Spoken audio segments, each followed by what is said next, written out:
Friction, घर्षण। अच्छा,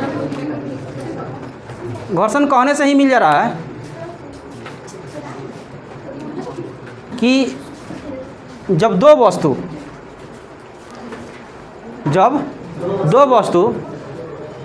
को आपस में जब रगड़ा जाता है, यानी जब एक वस्तु दूसरे वस्तु पर गति करता है तो उसके बीच जो बल लगता है उसे हम लोग क्या कहते हैं? घर्षण कहते हैं। घर्षण जो होता है ना कि जब एक बॉडी ए है पर एक और बॉडी अगर बी रख दिया जाए,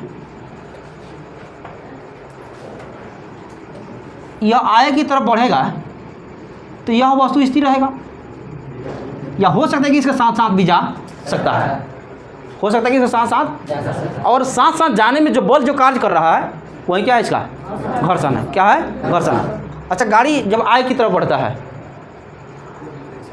तो उसे फ्रिक्शन फोर्स लगता है।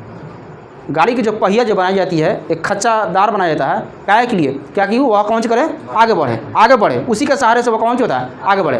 या हम लोग चप्पल जूता पहनते हैं तो उसमें क्या होता है? उसमें भी खच्चादार जो होता है ना, चप्पल जूता बनाया जाता है पैर के नीचे, इसलिए बनाया जाता है कि वह आगे की ओर बढ़ने के लिए प्रेरित करता है, और नहीं उसमें अगर नहीं रहता तो आप आगे की तरफ बढ़ते हुआ पीछे की तरफ भी था। इस तरह स्थिति आपको देखने के लिए मिलता होगा बारिश के दिनों में, या आप मोटरसाइकिल से चल रहे हैं, आप मोटरसाइकिल के चक्का में जो है ना रोडी नहीं है तो क्या होता है? आप चाहते हैं कि आगे तरफ वो पीछे की तरफ खींचता है, तो वही कहते हैं वहाँ पे क्या होता है? उसका फ्रिक्शन क्या होता है? कम हो जाता है। फ्रिक्शन क्या होता है? कम होता है।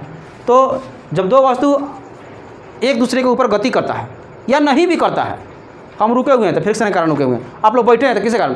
फ्रिक्शन के कारण बैठे हुए हैं। चल रहे हैं तभी उसमें फ्रिक्शन लग रहा है, नहीं दौड़ रहे हैं तभी उसमें फ्रिक्शन लग रहा है, साइकिल चला रहे हैं तभी उसमें क्या लग रहा है? फ्रिक्शन लग रहा है। ठीक है, तो आप फ्रिक्शन समझ गए कि अब देखो फ्रिक्शन कहाँ लगेगा। अगर यह बॉडी गति कर रहा है, ए पर ऊपर कर रहा है, दोनों अगर एक साथ गति कर रहा है तो फ्रिक्शन जो होता है ना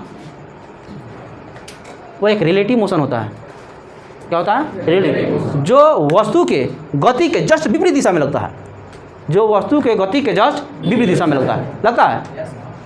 गाड़ी जब चलता है, गाड़ी के जब पहिया जब आगे की तरफ बढ़ता है तो उसमें से जो धूल कण निकलता है कहाँ मारता है? पीछे की तरफ मारता है। बारिश के दिन में आगे की तरफ, पीछे की तरफ, और उसके पीछे जो रहता है उसे देखना कि उजला शर्ट पहन के चल रहा है ना, और पूरा जो ना टिकी पर सटाया था कि पाँव को पूरा फेंक देता है, तो उसे लगता है कि चाहे कहाँ चल रहा था? आगे की तरफ। चाहे कहाँ चला था?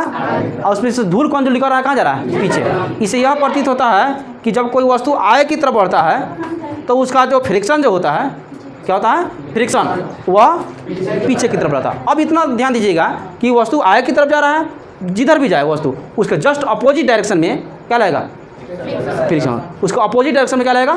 फ्रिक्शन लगेगा। कोई दिक्कत समझ में आया? फ्रिक्शन जो होता है ना, दो प्रकार के होते हैं। कितने प्रकार के? दो प्रकार के होते हैं। पहला जो होता है स्टैटिक्स फ्रिक्शन, और दूसरा जो होता है काइनेटिक फ्रिक्शन। इसको बोलते हैं हम लोग स्थिति घर्षण या स्थैतिक बोलते हैं इसको। ठीक है, स्थैतिक घर्षण। ठीक है, इसको बोलते हैं हम लोग कौन जी? गतिक घर्षण। ठीक है, कौन चीज़? गतिज घर्षण। अगर एक वस्तु दूसरे वस्तु पर रुका हुआ है, एक वस्तु दूसरे वस्तु पर रुका हुआ है, क्या है? रुका हुआ है, तो वह जिस बल के कारण रुका हुआ है वह कौन? स्टैटिक फ्रिक्शन है। कौन फ्रिक्शन है? स्टैटिक फ्रिक्शन है। सही है? क्या है? Static friction. और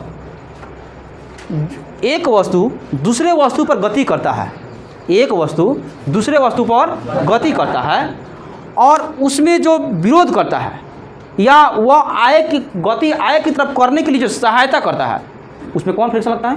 काइनेटिक फ्रिक्शन लगता है। कौन फ्रिक्शन लगता है? काइनेटिक फ्रिक्शन लगता है। यहाँ पे देखिएगा, या इसमें भी एक बॉडी ले रहा है, और यहाँ पे एक बॉडी है, बॉडी मान लो कि ये है। अब यह आगे की तरफ ए फोर्स जा रहा है और जा रहा, और वस्तु जो है ना ये आगे जा ही नहीं रहा है, वस्तु आगे जा ही नहीं रहा है। जैसे अब तुम एक इलेक्ट्रॉन के खींचो, फोर्स लग रहा है, कौन फोर्स लग रहा है उसमें? स्टैटिक फ्रिक्शन लग रहा है। कौन फ्रिक्शन? Static friction. अब चाहेगा चींटी तुमको खींच के ले जा, खींच लेगा नहीं। तो इसमें जो फोर्स और फोर्स जैसे लगेगा यहाँ पे लगता है, इस पर कौन सा फोर्स लगा? कौन? Static friction. यहाँ पे लगेगा स्टैटिक फ्रिक्शन, इसके जस्ट कौन सी रहेगा? अपोजिट में यहाँ पे रहेगा, इस पर स्टैटिक फ्रिक्शन जो भी रहे स्टैटिक फ्रिक्शन, इसके जस्ट अपोजिट साइड। तो इसका अपोजिट साइड हो गया। और जब एक वस्तु दूसरे पर जब गति जब करता है, बड़ी है और यह गति करना यह चालू कर दिया, किससे? फोर्स इसमें क्या लगा? एफ। और यह भी वेलोसिटी से आगे की तरफ यह बढ़ना चालू कर दिया, और इसमें जो फोर्स जो लग रहा है उस कौन सी है? एफ के। एफ के, इसमें एफ एस। एफ क्या है? एफ के क्या है? Kinetic friction. एफ एस क्या है? Static friction. कोई दिक्कत? तो फ्रिक्शन कितने प्रकार के? दो प्रकार के। इसमें भी और पार्ट आते हैं, इसका भी पार्ट आते हैं दो गो, ठीक है। इसका भी कितने पार्ट आते हैं? दो गो। एक होता है कि सीलिंग फ्रिक्शन होता है, सर्पी घर्षण, और दूसरी का जो होता है आपको एक रोलिंग, आप लोग सुनेंगे रोलिंग, जो लुढ़क रहा है। कौन जो रहा है? लुढ़क रहा है, उसको हम लोग रोलिंग फ्रिक्शन बोलते हैं। लोटनिक घर्षण। कौन सी घर्षण? लोटनिक घर्षण। कोई दिक्कत? अब इसका भी कितने पार्ट होंगे? दो गो पार्ट होंगे, नोट कराएंगे आप लोग, घबराइए नहीं।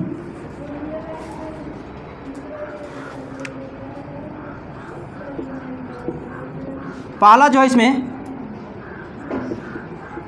सीलिंग फ्रिक्शन, सीलिंग फ्रिक्शन, और दूसरी का रोलिंग फ्रिक्शन।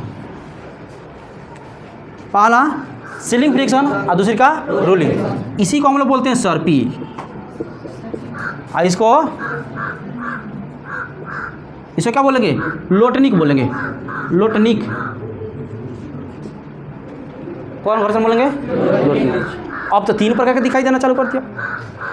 अब कितने प्रकार के? तीन प्रकार। तो अगर यह आगे की तरफ बढ़ रहा है तो गति है, तो ये भी आगे की तरफ बढ़ रहा है तो कौन सी है? गति है। तो इसलिए हम लोग कौन सी किए? काइनेटिक फ्रिक्शन अलग है और स्टैटिक फ्रिक्शन अलग है, वो रुका हुआ है या गतिशील है। अच्छा, सीलिंग फ्रिक्शन यह होता है सर्पी फ्रिक्शन। देखेंगे कि अगर आप किसी वस्तु को जैसे आगे की तरफ खींच रहे हैं, क्या है? खींच रहे हैं, और कुछ ऐसा वस्तु जो होता है कि लुढ़कता है, जैसे ट्रक का चलना लुढ़क कर चलता है, ट्रक में लुढ़क कर नहीं चलता, उसमें कोई पहिया जो लुढ़कता है तब तो आप आगे बढ़, तो उसमें कौन घर्षण लगता होगा? कौन घर्षण? रोलिंग। अगर जैसे एक बच्चा को बोरा पर हम लोग बैठा लेते हैं, उसको आगे की तरफ खींच के ले जाते हैं, उसमें कौन फ्रिक्शन? सर्पी फ्रिक्शन, ठीक है। या कभी कभी ऐसा जो होता है, अच्छा ये को नहीं होता कि आप एक बैग अभी आया है ना, उस हाँ, और उसमें एक छोटा छोटा पहिया लग गया है, छोटा छोटा क्या लगा है? पहिया लगा है। तो पहले अगर ज़्यादा अगर वेट रहता था लोग खींच सकता था कि हाँ स्टेशन पर लोग खींच के जा सकता, अब उसमें क्या कि छोटा छोटा पहिया हो गया। तो वो छोटा छोटा जो पहिया जो है ना, वो क्या करता है कि क्या करता है? रोलिंग के कारण वो आगे की तरफ वो बढ़, रोलिंग होता है। और उसमें हम लोग को बॉल क्या होता है? कम लगता है। इसमें बॉल क्या लगेगा? ज़्यादा लगेगा। बॉल क्या होगा? ज़्यादा लगेगा। कोई दिक्कत इसमें? तो इसका मतलब क्या होगा? खींच कर ले जाना, इसमें घर्षण क्या लगेगा? अधिक, इसमें क्या लगेगा? कम लगेगा, ठीक है। और सबसे अधिक अगर कहीं अगर घर्षण होने वाला है तो यहाँ पे स्टैटिक्स में सबसे अधिक बॉल कहाँ लगेगा? यहाँ पे। और सबसे कम अब बीच में रहेगा आपको कौन चीज़? ठीक है, सबसे अधिक यहाँ पे बॉल रहेगा। एक और जो होता है ना, एक और घर्षण होता है, चौथा रूप। देखिए द्वितीय ग्रुप पढ़ना के चौथा रूप बता रहा है। पहला स्टैटिक, दूसरी का काइनेटिक, काइनेटिक का भाग हुआ सर्पी और कौन सी? लोटनिक। सर्पी और लोटनिक। तो इसमें जो होता है कि एक और होता है कि लिमिटिंग फ्रिक्शन, लिमिटिंग फ्रिक्शन, सीमांत घर्षण। कौन घर्षण? सीमांत घर्षण।